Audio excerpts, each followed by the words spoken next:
Round one. Fight. Heroes never die. I'm Commander Shepard, and this is my favorite store on the Citadel. I used to be an adventurer like you. Then I took an arrow in the knee. Power, sex, power. They both come down to one thing. Hungry gamers.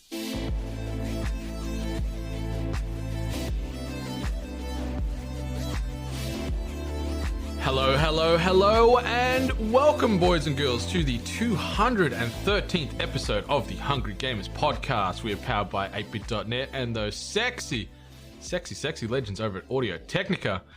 I'm your extremely humble host, Brendan White. You can follow me just about everywhere at Brendan8bit.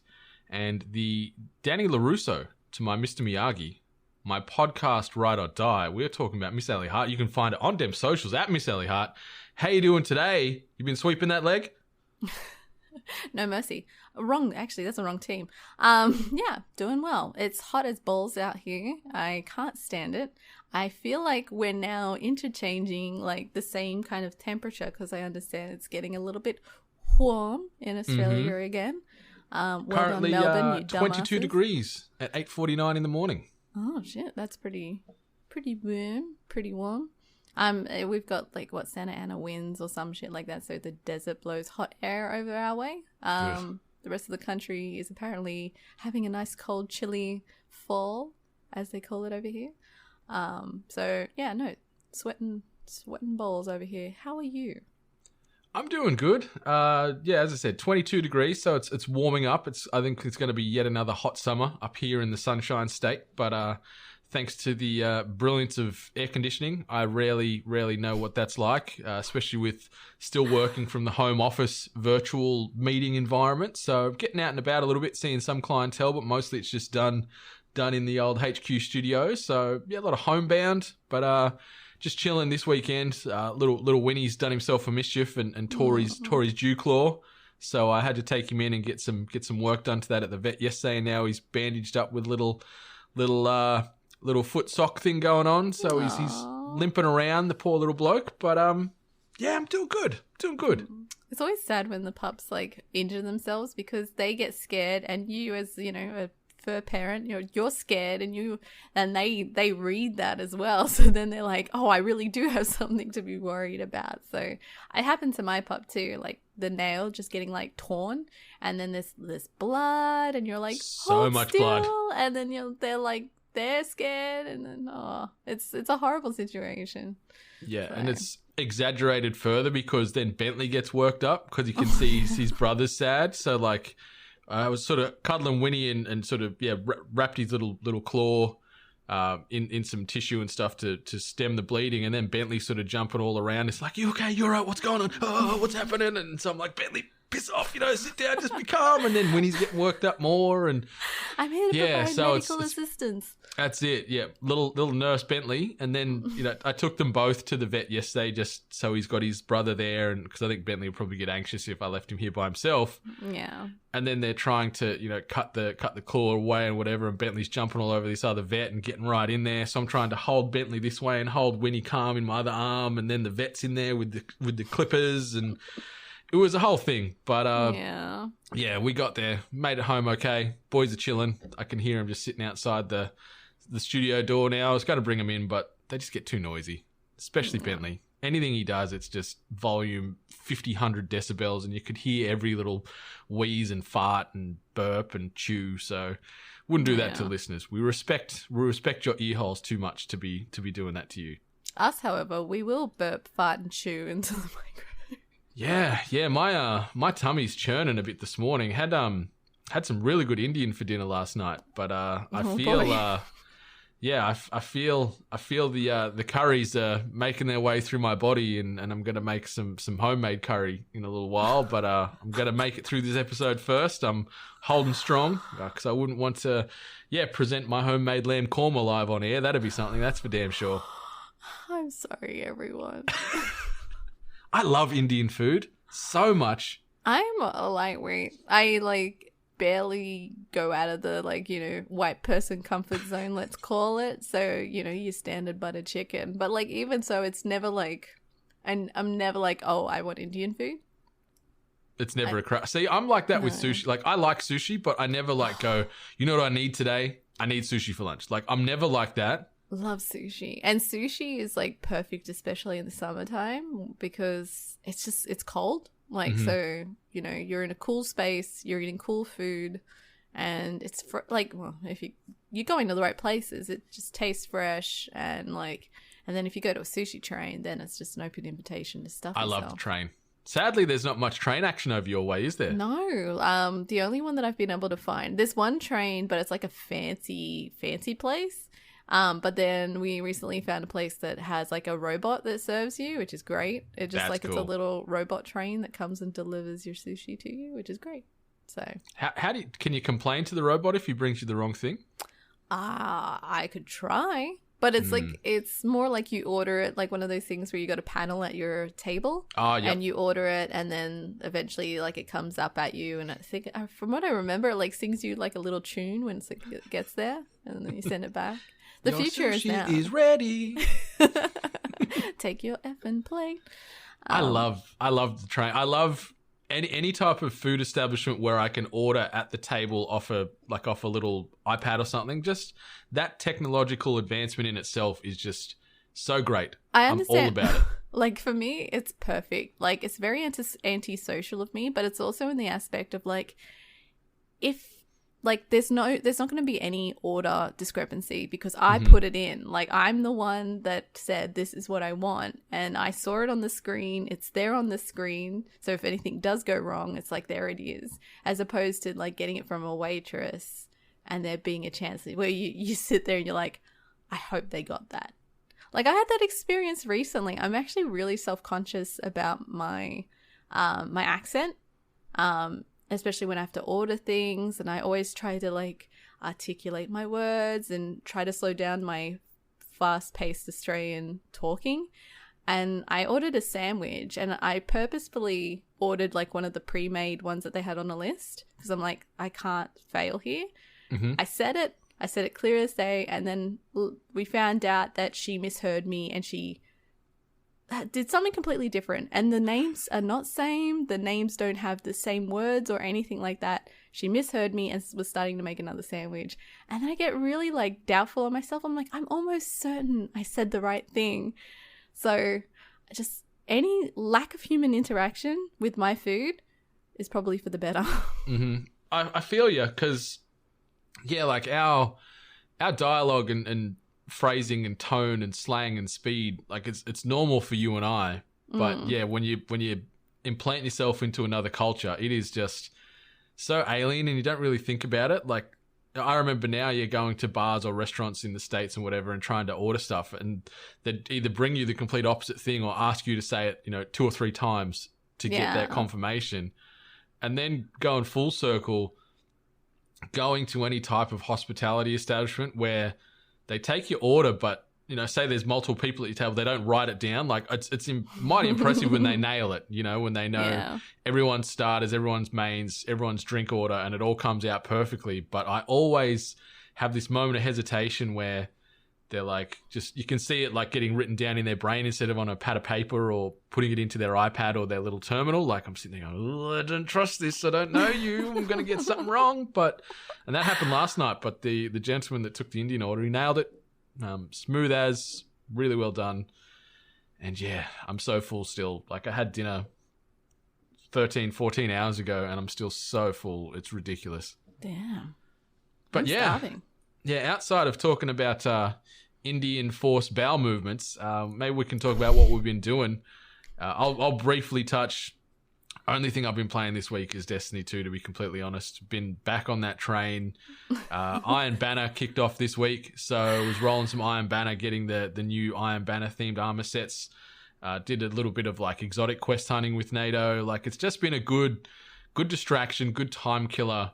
Just jumping out into space, killing some baddies, getting some loot, trashing that loot, gradual incremental upgrades on my light score. Like, I think I'm at 1050 now, so I'm climbing slowly, but it takes so long.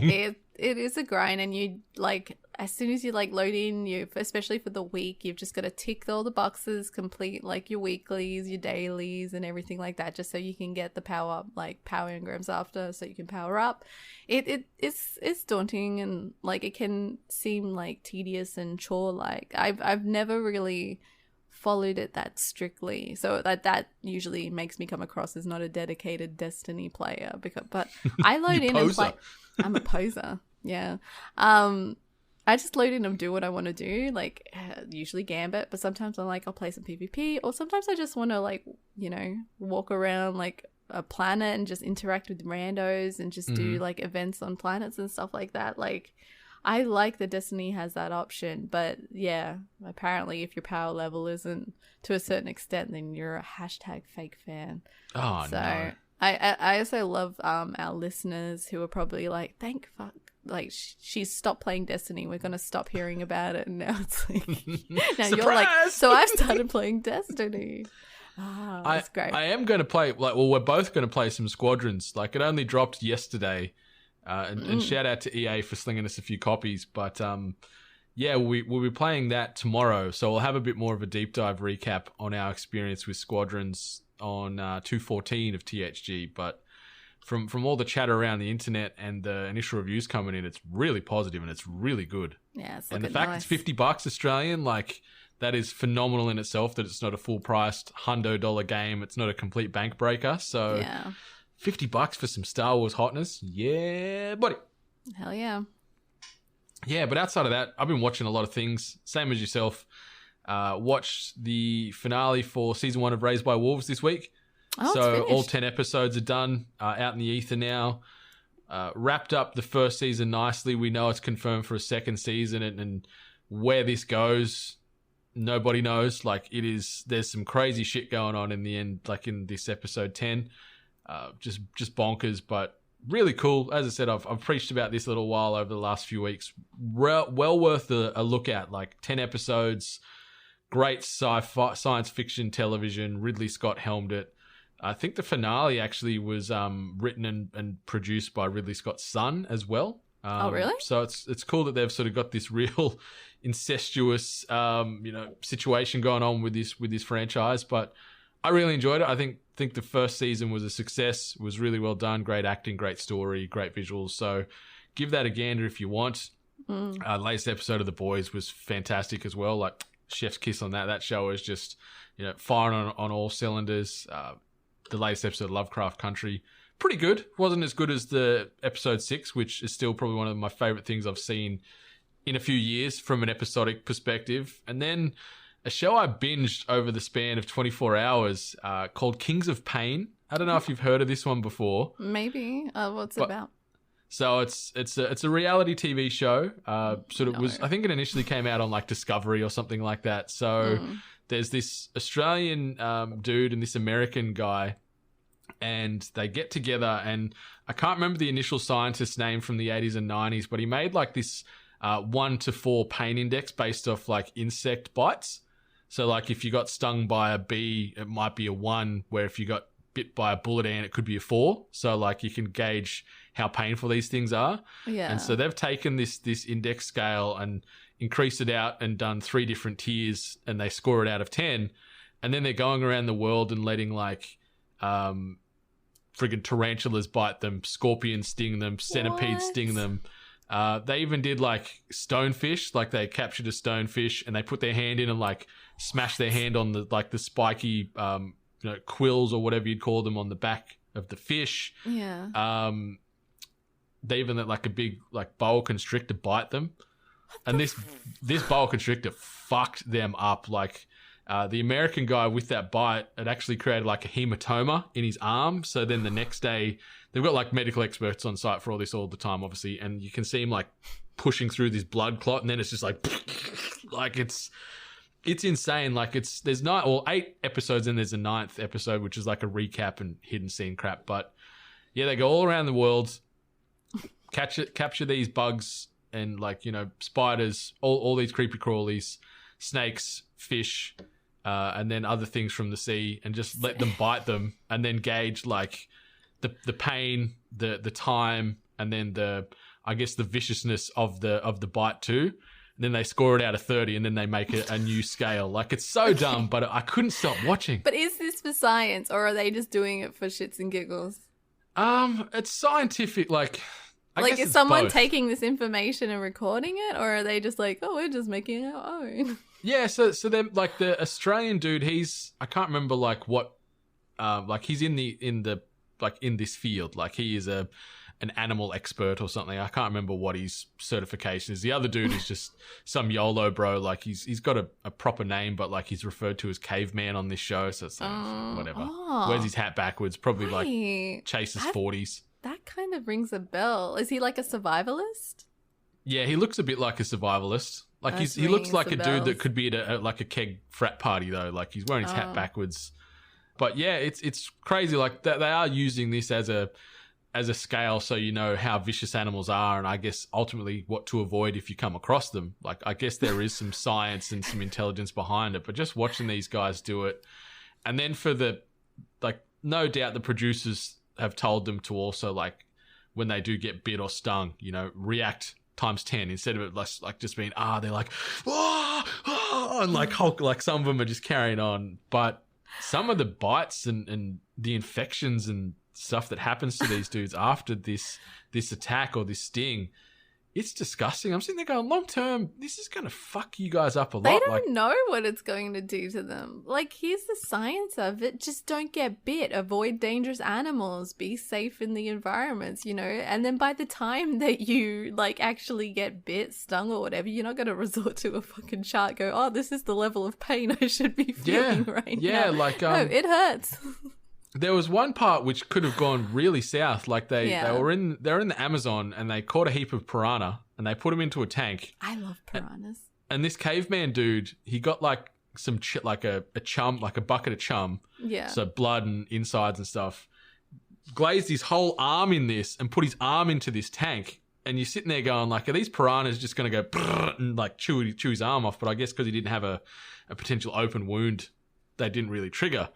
No. But like for that second you thought, fuck, this could go really bad really quickly. No, I actually watched this like whole thing about piranhas, and like I think they did a study. Like if an animal's dead and motionless, it won't attack, like it won't try to eat it kind of thing. But like piranhas are great. I just like I remember growing up and as a kid, like piranhas were something on your radar where you'd be like scared of, like things I'm scared of in life. Spiders, you know, bees, the dark, and piranhas. Even though you're not going to, like, you know, encounter piranha, but they were on that list.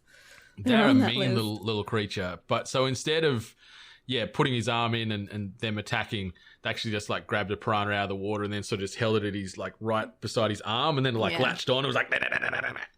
But pretty bad, yeah. Yeah, it was just some rando show. Like, it's on one of the Discovery or whatever, but it popped up on Binge, which is the Foxtel streaming service. So I smashed that out during the week. I can't wait to see what they do for season 2. Like, what is the next animal they're going to get bitten by or stung by? Like some of it looked fucked up. Like the bird-eating spider, like tarantula, seeing its fangs come out and just fucking punch these dudes in the arm. And, like, they're in and it's like... To me, like... I know you said one of them's like, you know, like in a special field or whatever like that. But to me, this is like Jackass level entertainment of like, let's just get bit and hurt by things for entertainment's sake, you know, like, and call it a show and pretend like we're documenting stuff. Like this feels like Jackass. Yeah, well, remember the Jackass offshoot. Remember Wild Boys? I guess it's like that, but just more focused just on getting bit and stung. Like it's the next level of Wild. I loved it too. So much. Such a great show. I wish they'd bring, though. I don't know if they would. I think they've probably lost a little bit of that lightning in the bottle. The guys? Have you seen how the guys are nowadays? It's semi-sad. Yeah. Semi-sad. Yeah. Is Steve-O at least sober again? I think he's off the drugs. I think he's a bit straight. I'm pretty certain he's pretty straight. He's like, isn't he like vegan and stuff now? Yeah. And like, I never had a problem with him, but yeah. I guess too, it's sort of sad in a weird way, isn't it? Where probably why that show was so great is because they were pretty unhinged and on some serious shit at the time. Yeah. And trying to recapture that now wouldn't be the same. But no. Yeah, Kings of Pain. Check it out. It is just ridiculous, dumb stuff. And they both get bitten too. So, like, one dude goes first, then the second guy gets bit or stung by the same thing. So I'd prefer to be the first guy because I would like to know what happens and know the pain that I'm in for. I'd want to go in blind each time. But, yeah, it's insane. Like, watching them get, like, the stonefish and stuff like that and, like, a lionfish. Stuff like this, all these real poisonous creatures just getting stabbed and bitten and Kings of Pain. Check it out; it's just ridiculous. What about you? What else have you been watching?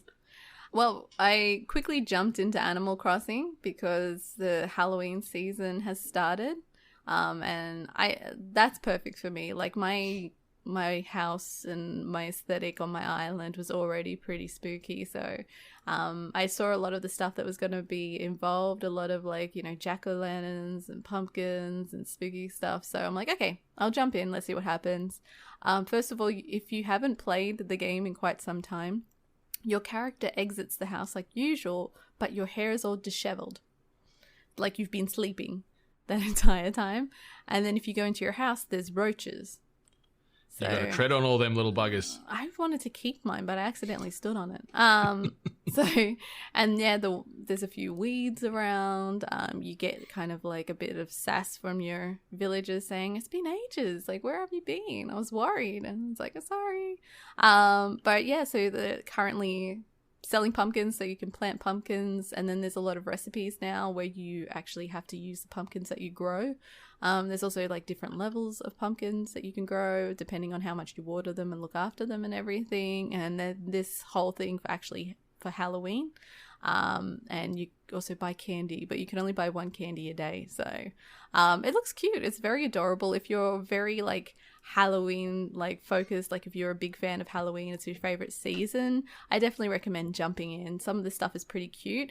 You don't get things off like straight away. Like there's not like a massive amount of things available to you. It's obviously going to be like the grind you're familiar with, where every day check in at the shop where there'll be one item, check out for DIYs because your villagers will be doing Halloween DIYs. So, but like, you know, especially if it's been a while since you jumped in, it's a good time to jump in. It's one of the fun seasons. Plus Christmas will come up too. So that'll be pretty cute as well. It looks really cute. I thought about jumping in, and I haven't completely closed the door yet, but I don't know if my door would open in Animal Crossing now. Like, it's been that long, the weeds would have just overgrown my island. You've got a squatter in your house and Yeah. everything. Oh, I got rid of Olaf. Olaf came, the Michael Jackson anteater ugly looking thing. He gone. He came up to me and goes, "I've been thinking about leaving." I'm like, good, thank you. Yes. Later. Out. See ya, get out. So that was also a very motivating reason to get back into the game. Finally got rid of him. He came up to me, said, "I'm thinking about going." Don't write. See you later. Just so happens I've been thinking pack. about kicking you out for months. All my life. So that was another reason. Yeah, I'm genuinely curious to know who's on my island still, or if they've all just ghosted like that lion did that time. Oh, that was funny. But I don't think they'll leave. I'm actually really sad because my best friend Apple, she didn't really acknowledge that I was gone. She actually came up to me and said, "I'm thinking about changing my slogan." And I'm like, "Really? I haven't been here for a while." And that's okay. Right. All right. And that's the first thing you say? That's the first thing you're worried about? Okay. All right. I see where I sit with you, girl. Okay. Yeah. So, how long? It runs all of October, I think, right? Yeah. All of October. And then on the 31st, there's actually a special event. So nice. Get involved with that as well. Yeah, maybe. I got to charge my Switch. It is so flat and so dead. Like, I haven't taken it out of its case in... There's actually a few things now I want to play on the Switch. Like, what's it? Is it Diddy Kong Country? Is that what it's called? Or... Oh, Diddy Kong's Quest. Is that what it is? Donkey Kong Country, Diddy Kong's Quest, number 2? I think so. It's like, it's so the one good. with the sister, right? Yeah. Yes. Yeah, with Dixie Kong. So I never played it. Like, I didn't have like a Nintendo growing up, but I had an emulator. And I remember that one being really fun. So I actually want to go back and see if it is as fun as I remember. It's great. So I've It's got to great. jump back And on that. once you're done playing it, go check out the Hungry Game Show episode with Jamie Penning, Ooh. crushing the trivia game because it is one of his favorite games of all time. He is it must be the good. Donkey Kong Country savant. So I'll have to check it out. Check it out. And then apart from that, it's just been a lot of watching as well. Last week you were like, hey, there's this really cool like crime, like serial killer TV show. I was like, yeah, that sounds great. I'll watch it. Instead, I decided to watch a show called Bosch. Now, completely random, Prime TV kind of like TV show that was on. And it is like your standard like detective, LA detective solving like a case of like a serial killer. And it's so good. Like, So it is good because I've seen it on my Amazon Prime scrolling a few times because it's been out a while too. Yeah, it's been like 2014, I think, when it first aired. It's got Titus Welliver. I think some people would know him from like Lost. I think he was the Man in Black. Lost and Sons of Anarchy he was in as well. Yeah, and Deadwood apparently. Yes. Yeah. Also, Lance Reddick is in this as well, Zavala from Destiny, and it fucks me up. Like his voice is the same. It's the best voice. Like it is one of the best voices in media. It is an amazing voice, but like when you hear it, like when you associate it with something that you care about so deeply, like Destiny, and so you're imagining Zavala, and then you hear him say like things like, "This time we've shit the bed," and I'm like, wait, hang on, what? And then like talking about like Viagra and stuff and like drugs and I'm like, oh, Zavala, what the hell's going on, mate? I really think there's a possibility for a really fun edit there as well. But back to the show, if you like your detective, like serial killer crime show kind of thing, it's actually really good. The pacing's pretty decent. It doesn't try too hard. Like, you know how a lot of those shows try a little too hard? I feel like this show is actually pretty leveled and pretty honest. There's a lot of small details that I think they get right. It's your standard kind of like washed up guy down on his luck, divorced, has a bad relationship with his daughter kind of thing. But it all works out and it's all consistent storylines. So as things develop, they stay true, they stay on track. They never try to overshoot themselves that like a lot of shows do. And it's good watching. Like, considering I had no interest in this and my partner just like put it on and like I obviously heard serial killer and I was like, oh, hello. But then we watched the whole season 1 within a week. So we're already started season 2. So that's a sign of good television. When you can smack a season within a really compressed period of time, it's like, okay, its hooks are in me. Yeah, exactly. And it's good. Like, so, for all people like me who like those kind of shows, like your Law and Order, I wouldn't really say like your NCIS or anything like that, but like just general detective work. And there's a lot of like good detailing where you think you're on the right case or you're on the right track, and then they find a clue or they find something and then it really sends you through a loop. I think they do that really well. Not like those kind of jarring ones where you're like, oh, come on. Like, that's not realistic. Nah, this one's good. It's very steady. So it's called Bosch, Bosch, for anyone that's just interested. Like the German electronics and everything company. Yeah. He has like his name's Henry, but his actual real name in the show is like really, really long and I can't even remember it. Yeah, Hieronymus. That's it. Hieronymus Bosch. His mother was a prostitute. Giddy up. 7 seasons though, so there's a 7th season coming. That's the last, so you've got a little bit more binging up your sleeve. Damn right. Yeah, so I recommend it. The other thing I finally watched was Cobra Kai. Something I've been meaning to watch for ages. It's like, I love Karate Kid. I love like the Cobra Kai kind of mentality and everything like that. Look, I want to say one thing. The show's good. I like it. It's not serious. It's not, I wouldn't call it like AAA, maybe not even AA in production. Half A. Maybe a half A. But it's enough to get me by as like something to throw on in the background. I'm assuming if it has a soundtrack, it's amazing. It is so 80s rock, like, they obviously took the good elements of, what it was based from and then took those like, took that music and then placed it into this movie. But there's just something really unsettling about a grown man that has this chip on his shoulder from when he was a kid, from high school. And it's really it's borderline sad and frustrating where I'm like, come on, like really, you couldn't get your life together because of something that happened to you in high school, like, so, you know, and Daniel, how do you say his last name? Daniel LaRusso? LaRusso, that's it. He's a shit too. I don't like him as a person either. And I don't like, the thing I don't like is like, it's supposed to be the contrast, right? Where it's like, bad guy from, you know, Karate Kid ends up, you know, resulting in having a shitty life and, you know, trying to get his shit together kind of thing. But Daniel, the hero of Karate Kid, everything's perfect for him. And then, like, when you follow Daniel around, it's like, this is ridiculous. Like, happy family, beautiful home, like, car amazing mogul. life. You know, it took me a quick second to go, why car mogul? Oh, now I remember, because of the car. Like, the wax on, wax offs. Yeah, so, you know, he got an interest in cars that way. But, like, I was just like, oh, and then the free freaking bonsai tree with every purchase. And I'm like, oh, Daniel, really? Yeah, it was very on the nose. Like, I like that it was a nod to the films because it was such a big part of the movies. But it's less like a nod and more like a little slap in your face. Like, get it? Yeah, get just it? forced right into your eyes. So the show's fine. Like I said, it's a very good background show. You don't have to be too invested into it. There's a lot of references from, you know, any time that you watched it, you know, as a kid or whatever age you watched, you know, the original Karate Kid movie. But yeah, it's very on the nose. There's a lot of cheese factor on there.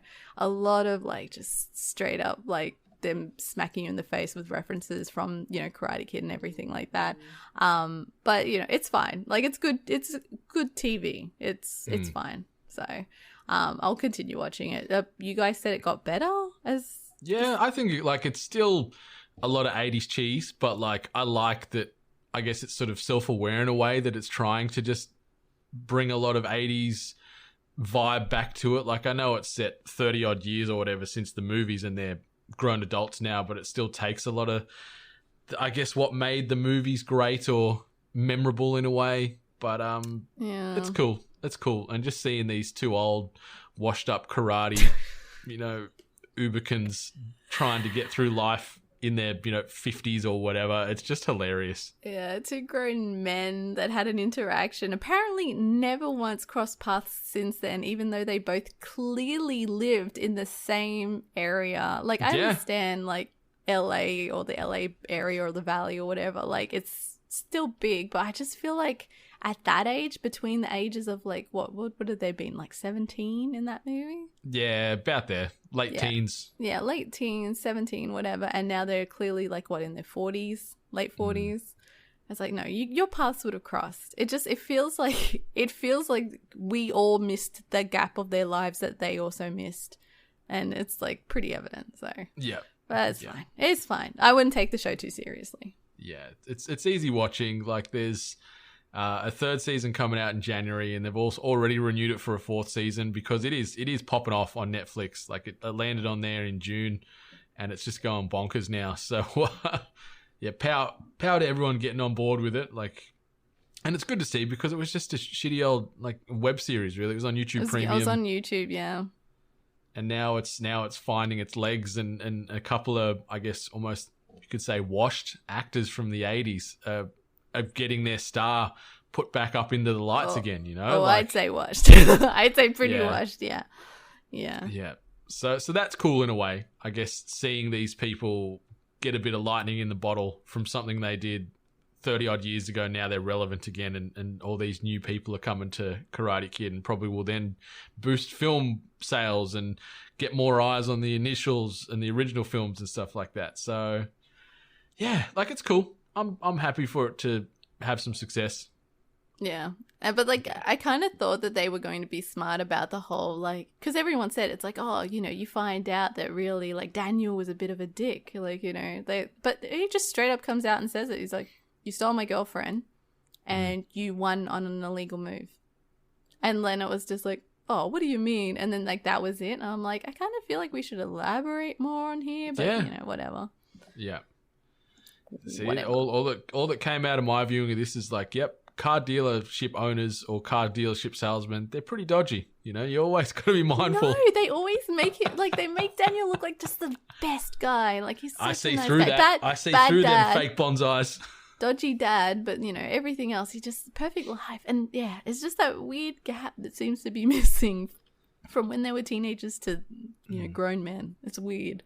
But see, like I love bonsais. Like I would love to get into them and have more of them, but there is so much work in having a bonsai and make them successful and healthy and make them grow. So like I see Daniel doing that and I'm like, that's mean of you, because that in itself is like a... Just gave someone a chore. Like a tree-like child. Like you've got to care for this thing. You can't just water it once a week and let it go. Like there's a lot of maintenance and R&R involved with bonsai trees. So I'm like, I see through your facade there, Daniel. I'm onto you, mate. Like I'm onto you. LaRusso wax or something. Give that away. Mm-hmm. With a new car. I'd buy some of that. Yeah, so plenty of things to watch out there, people in the 8-Bit Nation, if you're looking for some viewing while you wait for the next big wave of game releases that are dropping end of this month and then into November with the next-gen deployment. I guess one quick thing I just wanted to say, fingers crossed that email you received from Amazon regarding your day one shipment. Those bastards. Is a hoax. So now like everything, like with the emails with Amazon and what seems like to be America, like just you may have a console, you may not. So yeah, that's when you my messaged me that saying that email, like I've been refreshing my inbox like several times a day, waiting for that email to hit mine as well. But so far, that's me touching that wood.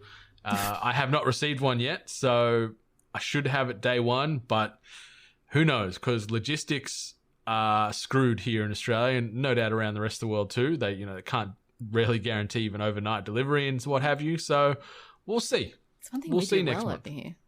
It's doing well. Like deliveries. I ordered something like on Wednesday and got it Thursday. That was love stuff magic. like that. I don't think I could come back to Australia just for that alone. Once you have that power, it's yeah, like we're getting we're getting a big Amazon distribution center here in Brizzy near the airport. So they're going to be then guaranteeing same day deliveries, which is pretty juicy. So it costs. Yeah. But yeah, I don't know. We'll see. We'll see what happens. But a little quick bit of housekeeping before we jump into some news. Obviously, 8bitnation.net or 8bit.net are your main primary hubs to get all that 8-bit related content. Shop 8bit.net if you want to get some of that sexy merch, t-shirts, hoodies, caps, all that stuff. You want to deck yourself out head to toe in 8-bit swagger, you can get all that at shop8bit.net. When you're done checking that out, obviously audiotechnica.com or audiotechnica.com.au for the ANZ-based listeners. Get yourself some fantastic headphones, microphones, gaming headsets, turntables, in-ear, over-ear, Bluetooth, noise cancelling, all that stuff. It is all there. Fantastic quality, fantastic price point, and the best audio equipment in the biz. 100%. We've been using this since day one, before we even partnered up with Audio Technica. It's been our go-to since episode number 1 of THG. Maybe don't go listen to episode 1 of THG, because it is a beautiful disaster, but rough, as the boys would say. But yeah, audiotechnica.com, audiotechnica.com.au to get yourself some sweet audio-based gear from there.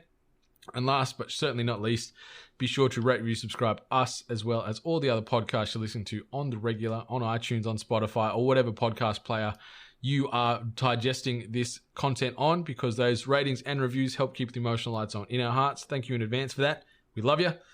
And one quick last message, Friday, October 23rd, put in your calendar if you haven't already. That is the next 8-Bit Community Night, which is going to be broadcast live over on twitch.tv/we are 8bit. So Friday, October 23rd, Australian dates we're talking here, Australian time. So we're going to be running at around probably 7 p.m, 7:30 kickoff Australian time. So I think daylight savings are kicking on again soon, but we're going to be talking 7:30 Queensland time, just a heads up. So if daylight savings are running then, which I think may or may not be the case, that would be 8 o'clock for the rest of the country really, but outside of Perth, which is 2 hours back, which is a whole nother thing. Anyway, time zones, 7:30 Queensland time is when this is going to be kicking off. So yeah, lock that into your calendar.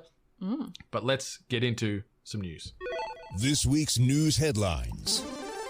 Enzy first, little quick hitter.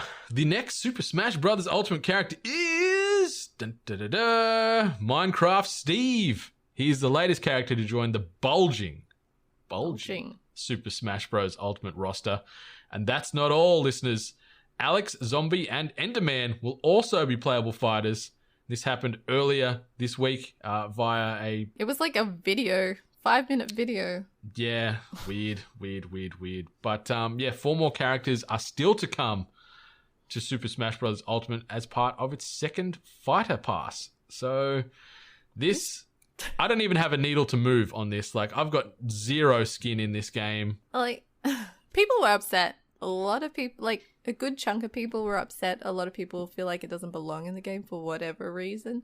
I think it's a good addition. I think it's a nice, unique character kind of model to put in there. And, it's Minecraft. It's one of the world's most popular games. And then Steve, Steve's a, iconic character in itself. I'm kind of disappointed that, you also can play as the zombie and Enderman. I also wish that they did something a bit more creative with the, like, ultimate move, like the special. I was kind of hoping that they would, like, bring maybe, like, a portal, send them to, like, the like, nether or whatever. Yeah, and have big the ender dragon comes in or something. Yes, see? Same wavelength. A big ender dragon comes in and, like, blows fire on them all or whatever, but like no, I think it's like he throws them into a house and blows them up or some shit. Yeah. Either way, like I'm fine with the character. I reckon it's a fine addition. I don't understand why people are really upset. There's more characters to come. I'm just happy it's not like another like JPRG friggin' sword wielding pretty character kind of thing. But imagine if it was someone from Saint Seiya. You'd be all about that. I mean, that's fun. I just don't know how many people would know who it is. Saint Seiya! See, I hope everyone enjoyed that. I really do. But I think it's fine. I'd be interested to see what is following in regards to characters that are going to be added. Apparently, this discussion to bring some Minecraft characters into this universe, the talks have been going on for like 5+ years to try and get to some form of agreement. So it's been happening for a while, but I guess they couldn't agree on terms or financial compensation to Microsoft as far as what was going to happen there. But yeah, it's cool. I think the biggest takeaway for me is seeing publish your own IPs. Like obviously Minecraft's on everything. You can play it on the Switch and stuff like that. That's cool, but seeing more of this friendship and bond between Microsoft and Nintendo where they are sort of sharing IPs and bringing characters from universes onto other platforms. So I think that's cool. I've got no real beef about Minecraft characters being in Smash. Like, yeah, there is a story and whatever else they try and weave into it. But to be honest, I dare say 99% of the people out there that are Smash fans just want to play a good Smash game, want to get in that frenzied combat. They're not too worried about how you're going to weave Steve and Alex and an Enderman into the universe and flesh out a story. Like, I couldn't really care about that. Yeah. I could be wrong. There's probably purists out there that are like, no, that's not the case. But I'm assuming for the most part, like whenever a new character is introduced, like there's a chance that like the meta gets changed. Like, there's a new character, so there's a new way to fight against it or, fight with it or whatever like that. But I mean, that's dedicated players. I'm a casual at best. I'm also happy that there's a Minecraft stage. I usually love the stages. That's usually when I get happy, when the stage gets entered in. I think it's like 150 now, maybe more. That's insane. But yeah, I'm curious to see who the next wave of 4 characters are going to come, if they're all going to be from one franchise like what they're doing here, or if they're going to be from multiple. So we don't probably have to wait too long for another unique several-minute video where Mario gets punched into another realm and sees these characters or whatever else they're going to do. Yeah. Broke something Twitter that, too. Talking about waiting, you're going to have to wait a little bit longer. Blizzard has announced it is delaying the release for the next major World of Warcraft expansion, Shadowlands. The next expansion will not be released on October 27th as originally planned, and there is currently no replacement date announced. In a blog post addressed to the WoW community, Blizzard announced it made the difficult decision to delay Shadowlands to, in quotes, later this year. World of Warcraft executive producer John Haidt says that this was the right decision for the game and for our players. So another COVID-related delay is what I'd put this down to, like obviously working from home and all that kind of stuff. Big expansion. I think I heard the collective hearts of most WoW players break when this dropped in the last 24 hours ago, because at the moment there's just nothing really new to do in WoW. Like talking to Ryan, who lives and breathes this game, 60 plus hours a week, every week type of thing. He's starting to play different things and do different things because he's like, pretty much done it. I got nothing to do. Like I roll around on there still, but I'm just waiting for this next expansions to really get back in and find that love for WoW again. But now they're waiting longer. All these WoW heads out there are crying and very upset, but it's the world we live in. It's necessary. Yeah, I'm a bit surprised. Like, obviously, pretty close-minded thought process here, but WoW to me has always seemed like much of the same. I know, Destiny player. But so it's kind of like surprising to me that they're like kind of sitting there twiddling their thumbs with nothing to do. I didn't realize like these kind of like expansions. How often do expansions come out for WoW? You get a big one every, I'd say, 2 years. Like okay. my maths could be off, but it feels like every 2 years you're getting a major expansion, which is going to open up new areas in the map, new classes often pop in. Potentially they'll sneak a new race or two in as well. So you get a lot of meat on the bone for when these expansions do drop. Okay. So yeah, it's a little disheartening for WoW fans out there, but at least they've said later this year. So you might not have to wait too long. It could be a month or so, as opposed to 2021 sometime. So yeah. Wow, huh? But what I guess what Blizzard could have done is what CD Projekt Red are doing, and they're making their stuff work 6-day weeks ahead of their launch to meet the release date. So this little nugget came out via Bloomberg. Polish video game developer CD Projekt Red told employees on Monday that 6-day work weeks will be mandatory leading up to the November release of the highly anticipated Cyberpunk 2077. Reneging on an earlier promise to not force overtime on the project. So crunch is running rampant through Poland right now at CD Projekt Red. This is obviously on the back of the initial delay when this game was slated for an April release, kicked down the line 7 months, and now they're like, fuck, we're not going to meet this release in, what is it now, 7 weeks, thereabouts, when this game's due out. So they are burning the candle at both ends to try and make that date. This article and this this particular topic about crunch was very interesting this time around. I guess because it is such a cherished game now, like one that's definitely anticipated, there's a lot of people who now seem to be pro crunch. There's a lot of people there that are just like, it's expected, it has to happen, why is this a news story? We all know what happens, kind of thing. And I think it's kind of like a really sad attitude that we're all being brought to. Also the attitude of, oh, I work in this industry, we have crunch, so what's the difference? It's like the point is that this shouldn't happen. I know that I noticed from office industry or whatever like that, but it doesn't matter where you work, there's now an expectation of you having to work more than what's required of you, and it's almost like you can't say no, because then you're a bad team player and you're a bad worker. And it's like people that don't take sick days because of whatever reason, and then they work the overtime without pay because they don't want to look like a bad employee. And this one in particular, the wording is mandatory crunch, mandatory 6-day work weeks.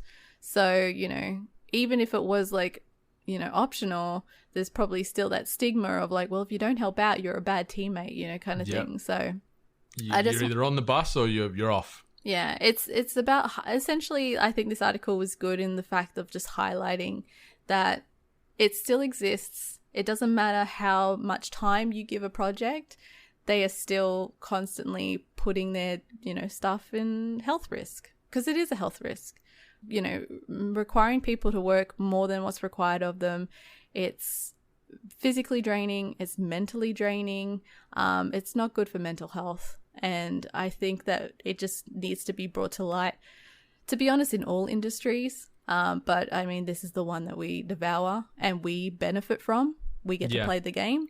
So I think if we're going to buy the game and enjoy the game, let's hear exactly what sacrifices were made to get to our hands. 100%. And like what you touched on regarding all industries like that, like I'm a big component of that at the moment. Like with the whole work from home scenario, like I'm not the only one in that situation, no doubt. Like because you're cutting down that commute time to typically go to the office or the first meeting, like I'm getting up at 7, have my first coffee and start work then, you know, and then you find yourself just working right up until dinner time when you're only paid for, 8 hours, and then of a night time, it's like, oh, I don't really have much to do. I'll just get the laptop out while I'm watching a bit of TV and do a bit more work. You need to be very mindful as far as a clear start and end time with your work practices, and even just have some kind of like physical off switch. Like, if you've got your little home office, you go in there every morning and, flick that light switch on, and that's the start. And when you're walking out there, turn it off. And it's like, so you can mentally switch on and off and get out of that space. Otherwise, you're just stuck in this vicious cycle. And it's not good for your health. And, I feel for CD Projekt Red, and obviously they're not the first, not the last that are going to fall into this crunch discussion. But the good thing is, on the back of that is obviously they're going to be paid. They're going to be compensated for the overtime and things like that. Badowski, who's the studio head there, did come out and sort of put his hand up and be like, I'm sorry. Some of the quote, he's like, I know this is in the direct opposition to what we've said earlier about crunch. But this is what we need to do to navigate the situation. And he's also confirmed that they can still continue to count on the bonus payouts that they get, which they get a percentage of the 10% of the company's annual profits between the staff. So it's at least good that they're saying we're not going to just work you to the bone and then throw you out to the trash like some of the other developers do, where they're contract workers and then the game's done, see you, and you get sweet FA. So at least they are going to get paid for the time they put in, and that's at a bare minimum what you should be expecting and demanding. Yeah, exactly. If you are being made to work the hours, essentially you'd want to be, compensated for the time. So, but that's just the world we're living in. Like COVID and restrictions and not having that direct touch in some industries can be really detrimental to getting projects out on time, especially in the creative media space like this, where you do need to potentially be beside the other devs and whatever else that are working on certain things to make sure that project keeps moving. But hopefully that all goes well and goes smoothly. The next bit of news, Twitch has rolled out soundtrack beta to give streamers rights-cleared music. And this is a little tidbit from GameSpot. Licensed music has been an issue for many streamers in the past, with takedown notices coming from rights holders and making certain games complicated to stream or post videos of. It made streaming games with big licensed soundtracks, like Tony Hawk's Pro Skater 1+2, very difficult. Twitch is testing a solution to this issue using an app called Soundtrack by Twitch, which will allow streamers to play license-cleared music in their streams. The current beta is compatible with OBS Studio version 26.0 or later, and compatibility with Twitch Studio and Stream Elements OBS is planned. Streamers can join a waitlist now, and invites to the program will be sent out over email in the coming weeks. So it's cool. I know there has been a lot of situations regarding takedowns and things on your VODs and what have you, and people getting slapped pretty hard for playing music without the appropriate approvals from those initial rights holders. I think background music really adds to a stream. Like, you don't want it to take away from the banter, but it just cuts out a lot of that dead air. Definitely. So it's cool that Twitch are looking at ways to implement that back into their rotation. From my understanding of the situation, they've got curated playlists by staff of Twitch, but then they've also got like radio stations, you could say, based off certain music genres. So you could pick like an R&B or a lo-fi hip-hop beats one, and it'll just play through that and you can't skip. But with the playlist, you'll be able to jump between tracks. So I think it's cool. Like, good on Twitch for at least trying to address and deal with this situation, because this year when this first started popping off, a lot of streamers were very up in arms, which makes no sense, because yes, the owners of this music should be getting paid for utilizing their services. Yeah. But yeah, I think it's cool. What do you reckon? I mean, I understand Twitch does have to essentially provide maybe a solution to a problem that it exclusively affects their streamers. There are alternatives. A lot of people have found alternative streaming playlist kind of sites that do have royalty-free music available. So, I mean, it's interesting that Twitch themselves are kind of getting on board and trying to solve the problem when a lot of people have probably networked now and found, the equivalent, solution. It's interesting to see that they're going to be doing a beta. You have to be on a wait list. So it seems like they're still ironing out the kinks of this. It's obviously not as, clean cut as, that they've kind of established here. They're obviously still in the works with it. I know it's a no-duh situation of like, yeah, of course people who like write music should get, royalties from it being played, kind of thing. But I've got to be honest, Twitch was a great place for me to discover new music. I don't know how many times I'd be in a stream and someone would be playing music. I'd be like, what is this? This is great. And then I would find new music thanks to them. Like, I've discovered like music like Polyphia. I never heard of them before, and I found that on a stream, and I absolutely adore them. Like, a lot of like the synth pop that like I never knew about, I found through streamers. Like, so it's a shame that like I'm gonna have to find my music my own way. But it's understandable. I just hope this is a solution that like helps out a lot of streamers, because I know a lot of people just out of nowhere started getting like clocked, and like, I don't know if anyone got banned for it, but a lot of people got strikes. So yeah, a lot of strikes and a lot of takedowns of odds and stuff like that. And yeah, it's a tricky situation to navigate, and I get it from all fronts. Like, yeah, as the musician, you want to get paid or get your acknowledgement for the product that people are streaming for free, in essence, really. So you want to get your own, but yeah, the streamers, they need to be smart about it. Twitch as well, and the various streaming platforms need to be smart about it too, because obviously unless they're buying the licensing to have these broadcasts on their platforms, they could get hit with giant legal situations and potential fines and be sued for a lot of money. So yeah, exactly. Especially if you're taking on a service saying like, yep, royalty free, you'll be fine, and then so you use it, and the next thing you know, you get like clocked. You're like, well, what's the go? You told me the service was fine. So it's, double-edged sword. A lot of people are going to get hurt for that. 100%. But I do know there is some good lists out there that you can have a look at. People have started to correlate music that has been approved, or whether that be from the artists themselves or the record companies that are representing / I guess you could say own that artist or their IP. And you can find out what is safe to broadcast in the back end of your stream. So just do some Googling, or if I remember, I'll put it in the notes of this episode. I've found a pretty good list as far as what you can and can't play. So I'll put that in there. And the last bit of news this week has generated a little bit of hullabaloo out there. And the headline is, Insomniac's giving Spider-Man a Tom Holland-esque makeover in its new PS5 remaster. This comes via way of Matt Wales over there at Eurogamer. Despite some controversy following its unveiling, excitement is still high for Insomniac's PlayStation 5 remaster.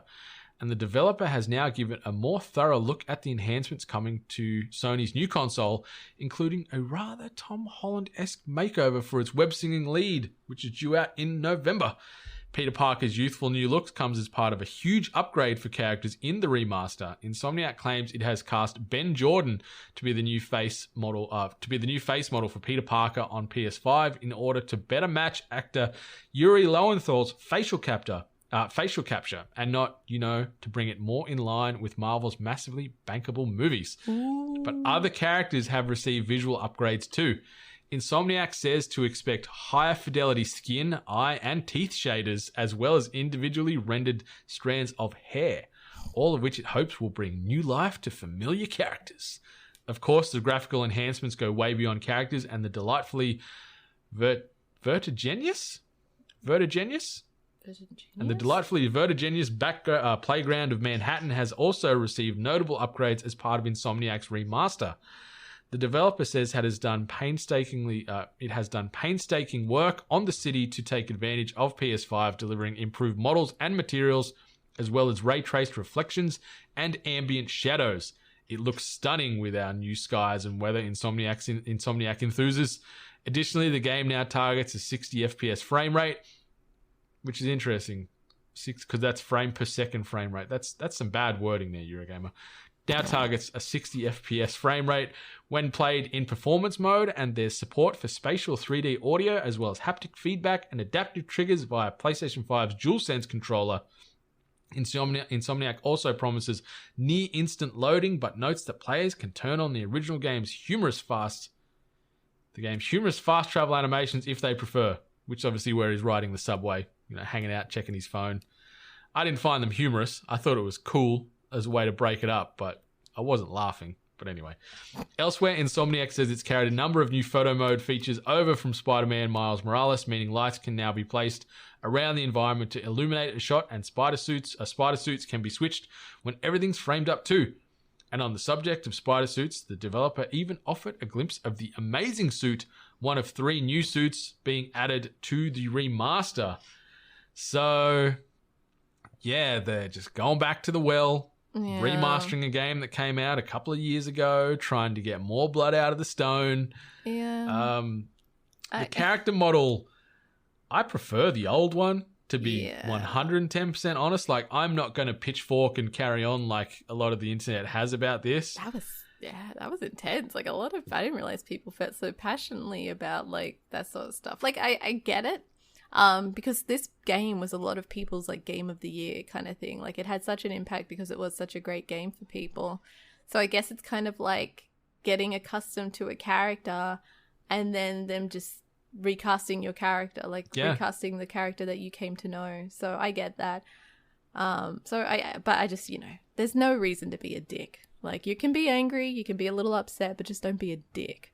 I think I'd be more upset if they recast Yuri, because the vocal delivery and the emotion, I think, is what's more relatable and more important to me in a character. So fair enough, they've pretty much tried to get as close to Tom Holland without having to pay Tom Holland to do this, because Spider-Man is on everybody's lips, and there's this multiverse they're trying to do now, and you see the rumors of Jamie Foxx is coming back as Electro again, but he was from one of the other Spider-Man universes, and it's a whole thing. So they're trying to build this out, and having a character that you go, oh, is that Tom Holland? And then you're like, oh, no, but it really looks like him. Like, I don't think it looks like Tom Holland. Neither do I. Yeah, I don't make that connection. I don't like the new model.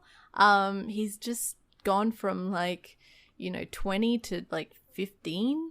Like, looks so young, and his skin is just so pudgy and soft, like a preteen. It's just, it doesn't sit right with me. I didn't actually play the game, so I don't have that familiar invested interest in actual the character model. But based on visual appearance, the kid looks weird. Seeing what a person had and what you're seeing now, and I understand he's not in high school, right? No, this is 8 years into the Spider-Man journey, so he's like a mid-20s type of dude. Yeah, and this kid now looks like, as you said, he's 15 years old. Yeah, so it doesn't look right. So I can see what the hubbub is about. I did they actually confirm that or is it kind of slide under then they're trying to make it look like Tom Holland, but they're saying that they're not actually doing that. It's just purely they're trying to find the right face to match Yuri's. Yeah, they're just saying it's a better match. I think, they're saying but not saying type of thing. Gotcha. In the way they're wording it and pitching it. It is what it is. It's a phenomenal game. Anyone that hasn't played it, highly recommend it. It is one of the best games of the last few years, and it's one of the best superhero related games I've ever played. Phenomenal. Everyone loves it. Obviously, we've got Miles Morales dropping this year as well. So yeah, maybe that we're going to see a potential little bundle where you could get the 2 games for a reduced combined price, and you can go through and get both experiences, which would be cool. Maybe. I mean, but yeah, it's crazy that they're doing an upgrade this quick. Yeah. It also looked like a lot of people were getting angry on Yuri's behalf. But he seemed pretty cool about it. like we know like Yuri's a pretty cool dude. Like if you've watched Jono's PAX panel that he had, is an all-around cool dude. So it seems like Yuri's pretty okay with it, like, you know, considering. So it seems like other people 100%. Yeah, so I guess that could weave nicely if we just Tweet of the week. fire that soundbite cannon, and that does come from the man himself, Yuri Lowenthal. You can find him at Yuri Lowenthal on the Twitters. And this tweet simply reads, "I just hope y'all are as fired up about voting and fighting white supremacy as you are about Peter Parker's face." Hey. Perfect tweet. Obviously, Nice. this is on the back of the Trump-Biden live debate where Trump was just doing all he could to avoid squashing any form of support for white supremacists. Really, like it was a mess. Like, I'm not a political guy. Like, I don't pretend to be. I watch and consume the media and read the news and stuff, but I don't probably have mature enough or well-developed enough opinions to get too deep in all that. And I'm not one to try and get out in the weeds on things I don't know much about. But, like, I know what I like, and I know what I like visually and when I hear it. And just, I think I've got a pretty good judge of character. And old Trumpy, yeah, he wasn't like, I guess neither of them really done themselves a huge amount of favors overall. It was a bit of a wash. It was just a couple of old fools yelling up on stage and talking over one another. But yeah, it's not hard to stomp out racism and say, yes, you don't support known things like white supremacy in these certain groups. Like, you know, stop being so fearful of the white vote and just be like, yes, this shit does not fly. We're fully denouncing that. We don't back them. Fuck them. Like, I know they'd never say fuck them on one of those debates. Might as but well. like, It was a free-for-all. Yeah, but yeah, Yuri just speaking for not only games media, games fans, games community, but also American culture and global culture as a whole with that one tweet. I think it perfectly captures the world in a nutshell at that period of time there. But yeah, I feel for you because you're living it over there. Yeah, you are well deep in the mud. By golly, did I pick a time to live here? And it sucks because like sometimes you know if you're not happy about something, the best thing to do is cause action, and I can't even do that. Can't even vote. So yeah, it's scary, frustrating. But more for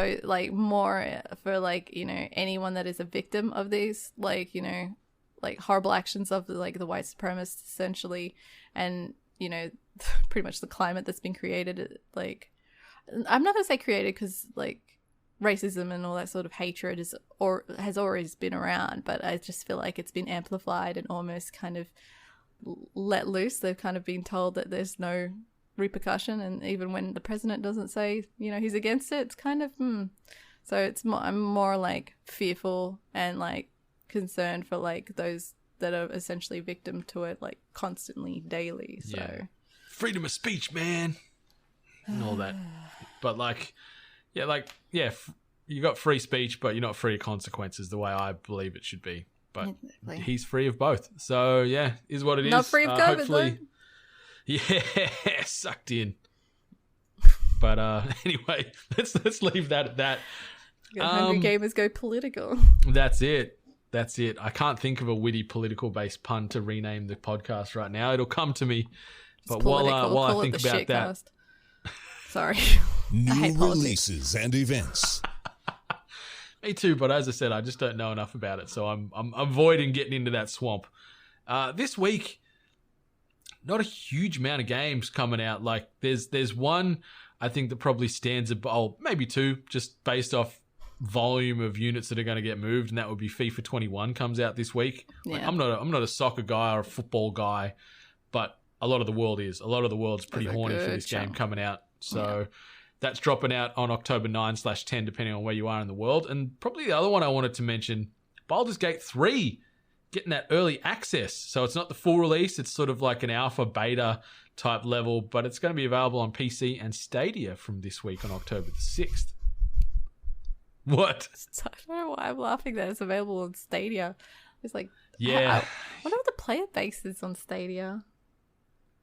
I think they just bought in. They paid up paid up and said we need this as a bit of a tentpole title to try and get this platform off the ground. But I don't think you could have 10 exclusive coming to Stadia this year, and I still don't think you're going to get some wind in those sails. I think it's limping over the finish line, and the end is nigh for Stadia. But that'll go.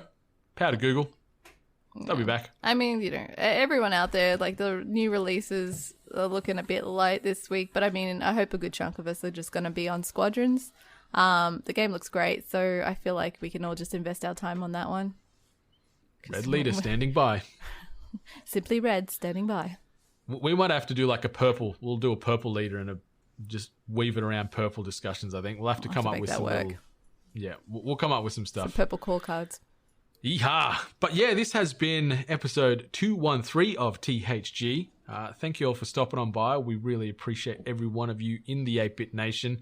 Any closing words or things you want to bring? I've got one little thing I want to say, but I'll throw it over to you first before we get on out here for another week. I wonder if we're going to say the same damn thing. We are on the spooky season. I would be curious if the listeners would want to see some spooky video content. Is there some scary games that you would like to see us at the 8-Bit Nation or even just the Hungry Gamers play? Let us know. Let us know on social medias, either our individuals or the social media for 8-Bit. Heckin' yeah, I'm keen to play some horror stuff and get some scares. So yeah, hello@8bit.net if you want to drop us an email or on the socials. Now, I was going to say that Apex Legends is getting cross-play support this coming Tuesday/Wednesday for Australians. So cross-play will enable Apex Legends playing across PlayStation 4, Xbox One, and PC to either buddy up or battle it out against one another. I always wonder when that stuff happens. Does that mean the player base has gotten light on certain consoles or what? Maybe. But you've got an option. You can enable or disable the cross-play feature. Oh, okay. Naturally, what it's going to do is try and prioritize PlayStation, Xbox. So it's going to try and bundle console players together. But if you want to include PC as well, you can put a little checkbox to bring all of them in. But they're just trying to alleviate, I guess, some of the benefits from keyboard mouse action and make a little bit more of a flat level playing field. But yeah, hell yeah, that's exciting news. And also, I know we mentioned last week, but yeah, Doom Eternal is available now on Xbox Game Pass. So anyone that nods on Game Pass, want that crunchy Mickey, what's his last name? Mick, I can't remember. The guy that does the soundtracks. Oh, right. Yeah, no, I'm really bad with names. Yeah, but you want that crunchy metal-ass soundtrack as you're killing Hellspawn. Doom Eternal available on Xbox Game Pass right now. So get that on the download. But yeah, it's episode 213 of THG. Thank you, everybody, for stopping on by. But yeah, this is it. We're out. Till next week, 8-Bit Nation. Much love. And stay hungry.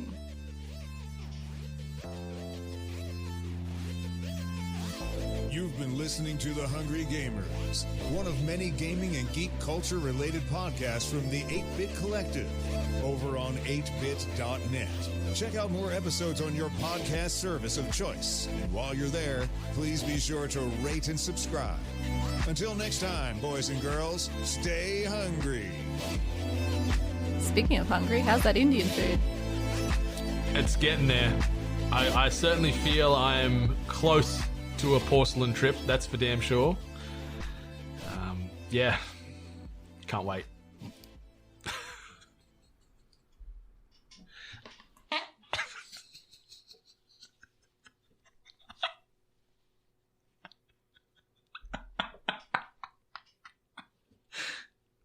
Oh, she's smelly too.